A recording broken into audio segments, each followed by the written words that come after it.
Bagaimana cara meningkatkan kemampuan berpikir kritis kita melalui kebiasaan-kebiasaan berikut ini?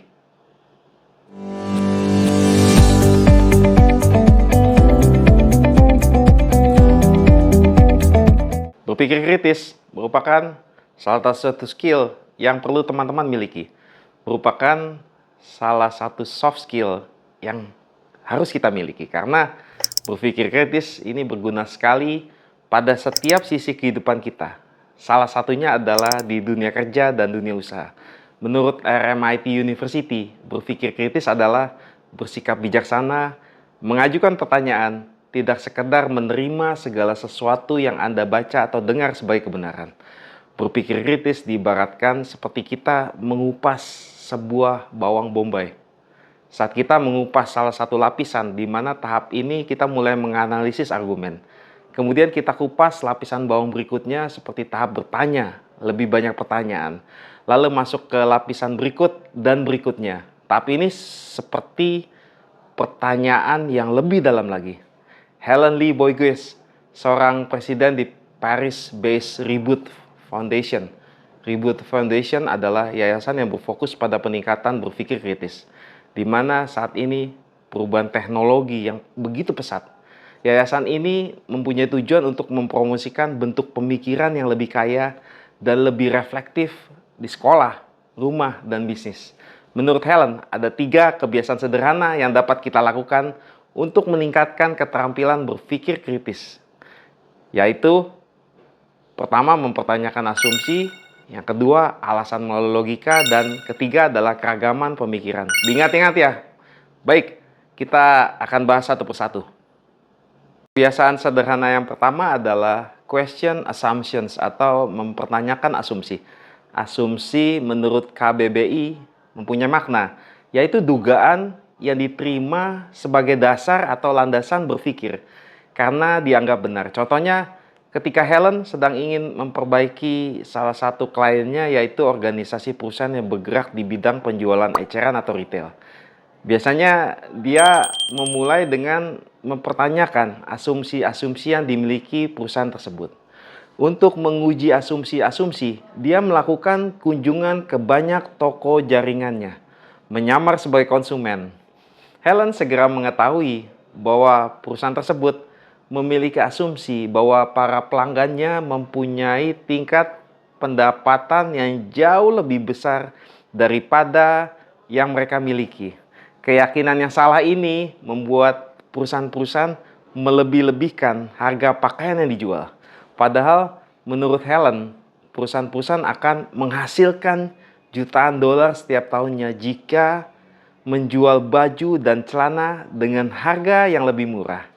Contoh lain, misalkan yang saya alami dengan tim toko saya, di mana suatu saat terjadi mati lampu pada salah satu toko kami.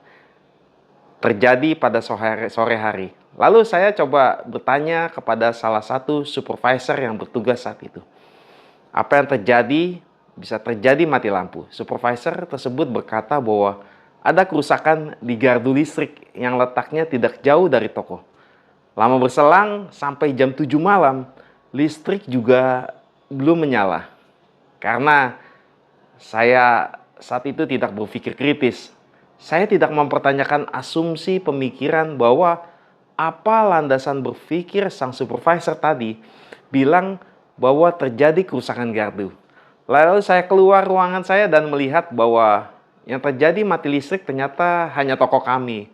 Lalu saya panggil supervisor dan bertanya, dari mana informasi yang didapat bahwa terjadi kerusakan di gardu listrik? Dia bilang karena ada pelanggan yang berkata bahwa terjadi kerusakan gardu. Jadi informasi dari pelanggan, sedangkan dia tidak mencari tahu langsung dengan menelpon call center PLN. Lalu dengan sigap, karena kesalahannya sendiri, sang supervisor langsung menelpon call center PLN. Dan ternyata kerusakan listrik hanya terjadi pada toko kita saja. Tidak terjadi kerusakan pada gardu listrik. Jadi dalam hal ini, kebiasaan mempertanyakan itu penting ya teman-teman. Oke, masuk ke kebiasaan kedua, yaitu reason through logic. atau alasan melalui logika. Mencari tahu alasan melalui logika, Helen bercerita bagaimana pengalaman dia pada saat bekerja pada salah satu kliennya, di mana bergerak pada bidang produksi pakaian dalam wanita. Perusahaan tersebut mempunyai satu lini produk utamanya mengalami penurunan yang terjadi terus-menerus selama bertahun-tahun. Tidak ada yang mengetahui kenapa hal ini bisa terjadi.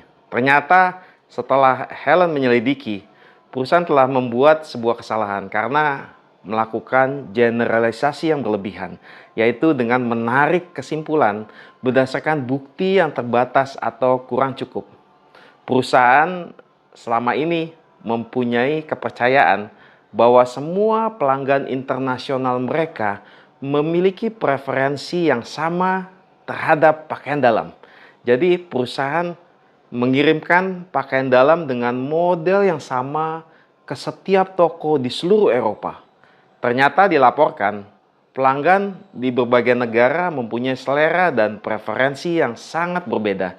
Contohnya, pada wanita Inggris, mereka cenderung membeli pakaian dalam dengan jahitan rendah dan berwarna cerah.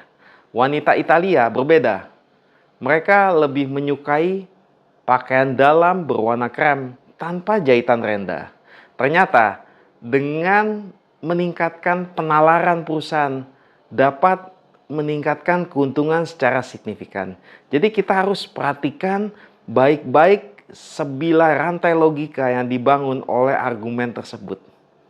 Jadi kita harus bertanya apakah argumen tersebut didukung oleh bukti pada setiap poinnya.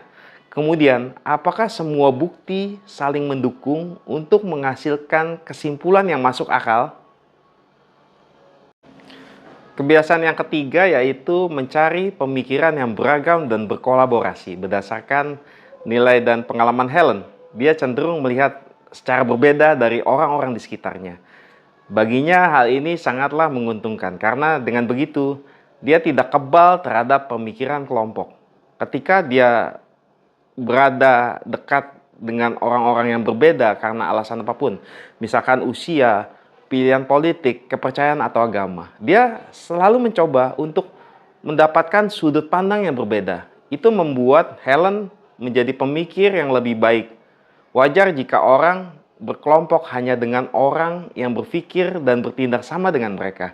Hal ini terjadi pada saat ini di online, di mana algoritma media sosial dapat mempersempit perspektif kita karena hanya menyajikan berita-berita yang sesuai dengan keyakinan individu kita.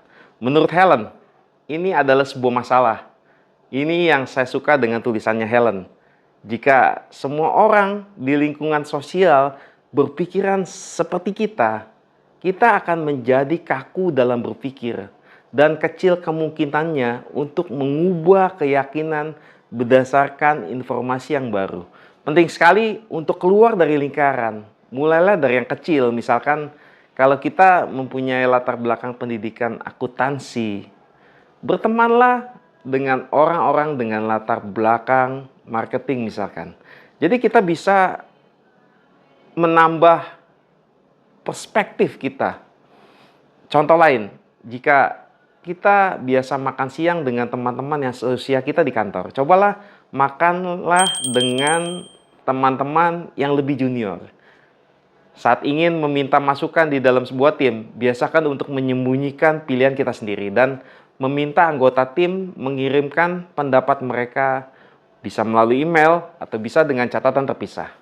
Taktik ini mencegah orang terlibat dalam pemikiran kelompok. Terima kasih telah menyaksikan video ini. Sukses selalu untuk teman-teman.